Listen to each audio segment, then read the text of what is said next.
catch a foot when I drive. Big pressure, I apply. In the ring, you won't survive. Yeah, I swerve when I drive. Yeah, I swerve when I That's a lot. Talk to me. Yeah. Welcome to another edition of Hassel's Review, everybody. That's right.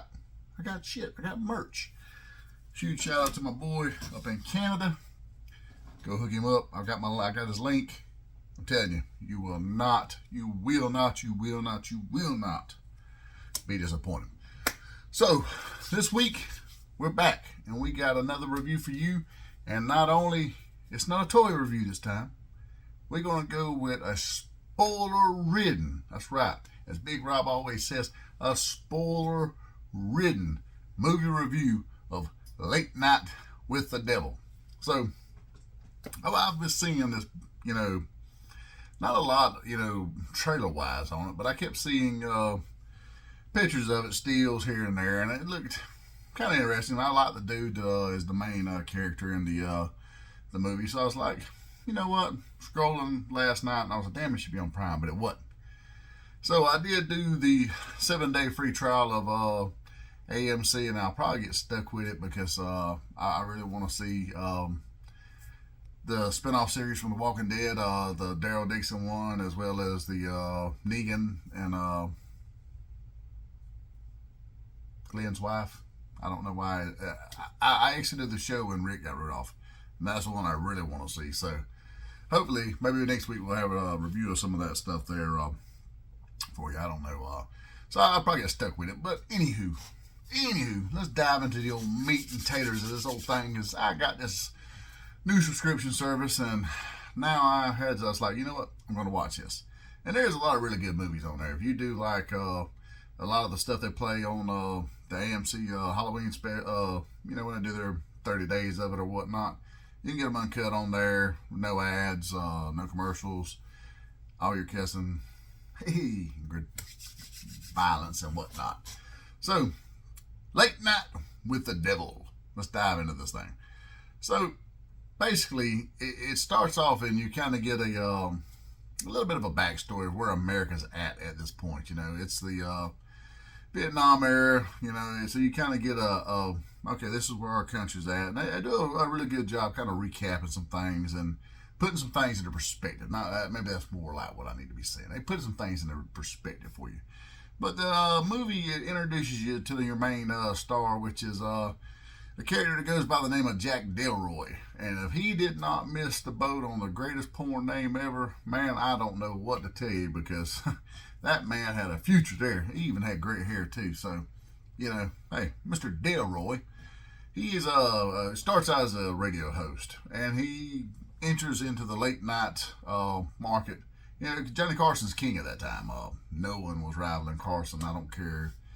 Captain Kangaroo, whoever the hell else, none of those people were in his league.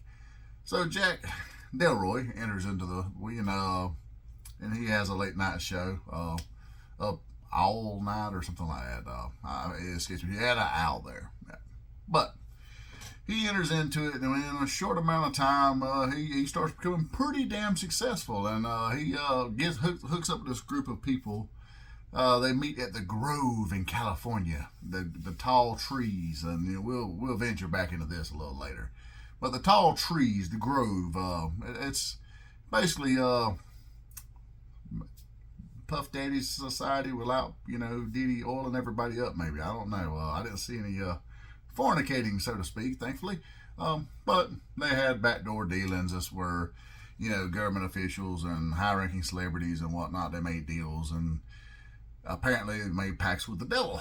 So he doesn't really realize what he's doing. I'm assuming he does. There's never really clear on this. But then it shows him, it shows getting pretty damn successful. He's rivaling, Johnny. He's still number 2, but he's right there trading blows with old Johnny Carson. And you can do that. You're pretty badass dude back in the day. So and yes, this predates Hassel. Hassel was still sperm back then. I was not up in age, but I just know. I know shit. So that's my job, to drink and know things. Swig of beer for the working man. So Mr. Delroy, he's starting to take off, and you see his wife. He has a wife, very much in love with her. They are just this perfect couple, so to speak. Well, next thing you know, she has cancer, and she goes down here. And one of the highest rated shows he ever had was he brought her on the show, and they had pretty much a loving thing between the two of them. And it was like really heart wrenching. She passes, and it always gets me in my feels because I've lost some people to cancer. So not to get too emotional on you, I hate cancer. So I was like, oh man, this sucks. Well, he only takes a short amount of time off, and he comes back. And his first show back is going to be on Halloween. And it's sweeps week, so they got to make a good impression. They got to have, they got to have some ratings. They can't just shit the bed, so to speak. So he brings on. He's got a whole slew of things coming. So he brings this one guy on that's supposed to be a psychic, so to speak. And Christoph or something like that was his name. He's a Indian fellow. Well, he kind of being ousted as a charlatan a little bit at first because he keeps trying to he does like a lot of those guys do, or guys and gals, Miss Cleo, so to speak. They throw out little hints and see if somebody bites, and then they take that person that bit and they start feeding off of them, and then they know all about you. You know what I'm saying? That's kind of how the routine works. So he's trying to do that, and he's kind of muddling the waters, not doing so hot. Well, they bring this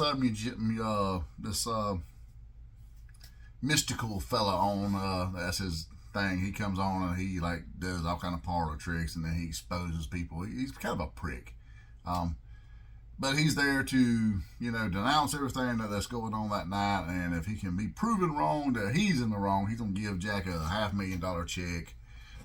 So there's that element of things.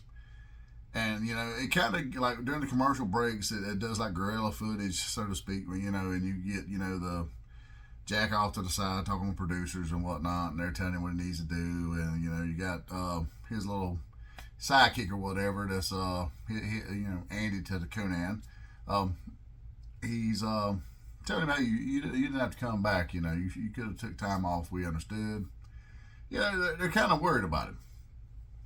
Well, as the show goes on, finally, the guy he makes a comment about he said Minnie, and Jack kind of stays quiet, and he's like, no, he said, and you can tell at this point something's taking him over a little bit, and this is the first hint of some real mysticism and a macabre, so to speak.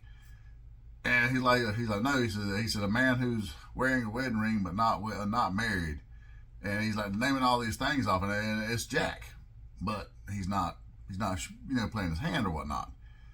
And by that time, the guy, he sees the ghost, and finally, Jack finally comes forth and says, hey, no, he's not faking. That was my private nickname for my wife before she passed. That it was a personal name only the two of us, shared with one another.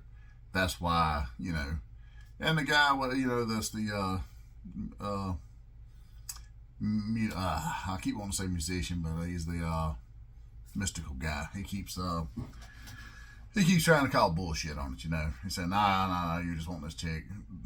It's fake. Well, by the time the guy, he starts spitting this vial out, it's like black ooze and whatnot, and he's like, but every time he's saying more things, and Jack's like, holy shit. Well, they take the guy off to the hospital. And during the next commercial break, you found out he dies. Dead. First one out get done for. Well, they guys accused him of parlor tricks. He's like, that's bullshit. There's nothing wrong with that guy. He's a fake hack. You tipped him off. All this stuff.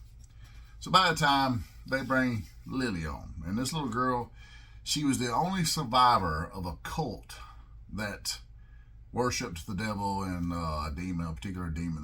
They give the guy's name. I'm not going to attempt to pronounce it because I will fuck it up. So I'm not going to do that. I'll let you watch it and you can kind of get it.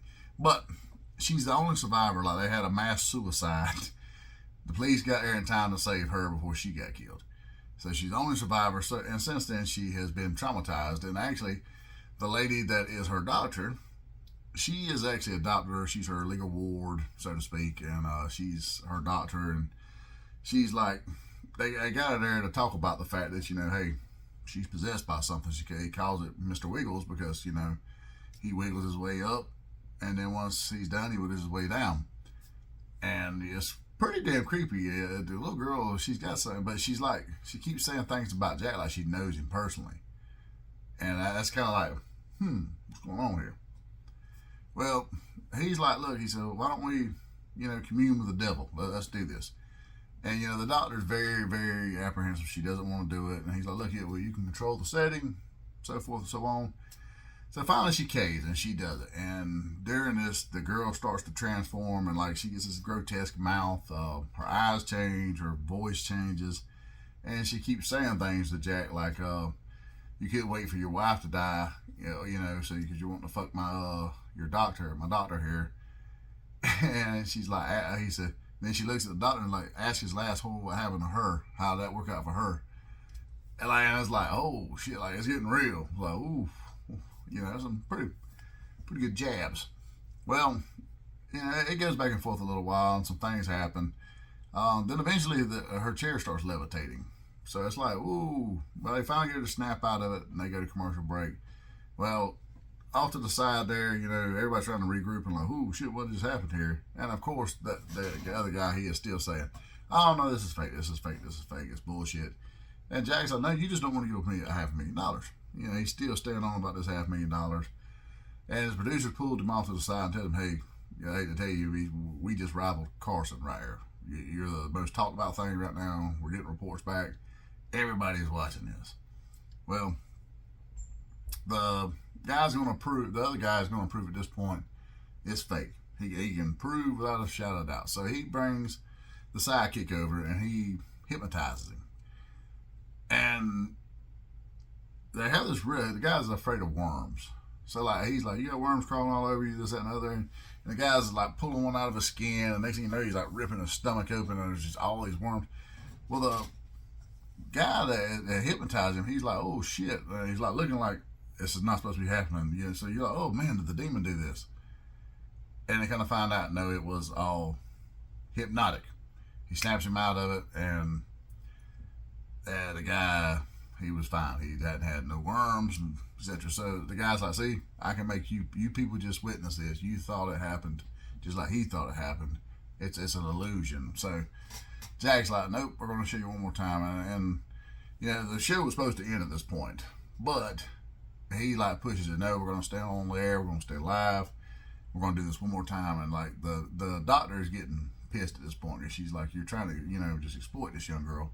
And kind of find out they have a relationship. As soon as his wife had passed, apparently he started banging this doctor.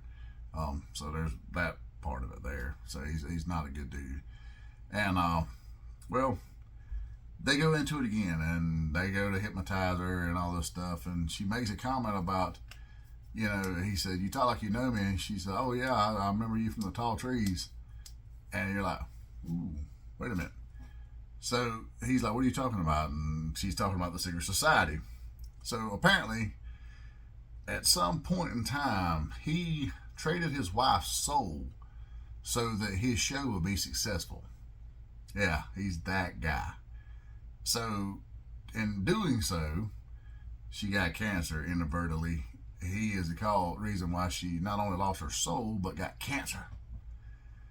So he's like, oh, and so he's starting to relive all this stuff, and she's turning back into this demon, and this is where all hell breaks loose. And it's a slow burn up until when it starts going, and then when it goes, it's just like a roller coaster, pow, pow, pow, pow, pow, pow, pow. So the sidekick, he goes over there, he's trying to calm everything down because it's getting out of control, and his head just spins around, drops dead. Well, the doctor, she's trying to, get over there to her, and she picks her up and just cuts her fucking throat, with power, just somehow her throat slits. Dude. Well, the guy's been trying to prove him as a fake the whole time. He's like, no. He's wanting to get the fuck out of there. She splits his fucking head in half. So then you get this transplant scene back to where he's like showing where he basically went through this satanic ritual, and the people that actually did the satanic killing, the mass suicide as the girl survived, that guy was there at that thing. So you're like, oh shit, everything's kind of connected. Like all the pieces of the jigsaw puzzle are coming together again. So you got all this stuff coming together, and then he starts seeing Millie, his wife. And she's talking to him, and, you know, she's like, you couldn't wait for me to die so that you could, you know, go fuck this doctor, and, you know, you traded my soul. And she's like, please put me out of my misery. She's begging. You know, she's in pain, and so she's laying there in her cancer bed, you know, and he's just like, he's holding her, and he's like feeling remorse and regret and all this stuff, and he's like, holy shit, what have I done?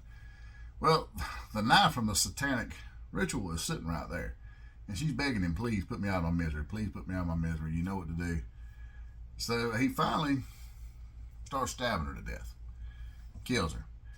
Well, the next thing you know, he kind of wakes up in the real world there, and he's holding Lily. Yeah, that's right. He's holding the little demon girl. And he just stabbed her to death. He didn't stab his wife.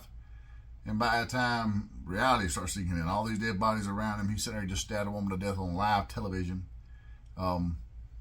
Police sirens start going, and that's kind of how the movie pans out. And well, it leaves the rest up to your own imagination. I mean, you know what happens. So you're finna go to fucking jail and get diddy fucked for a while.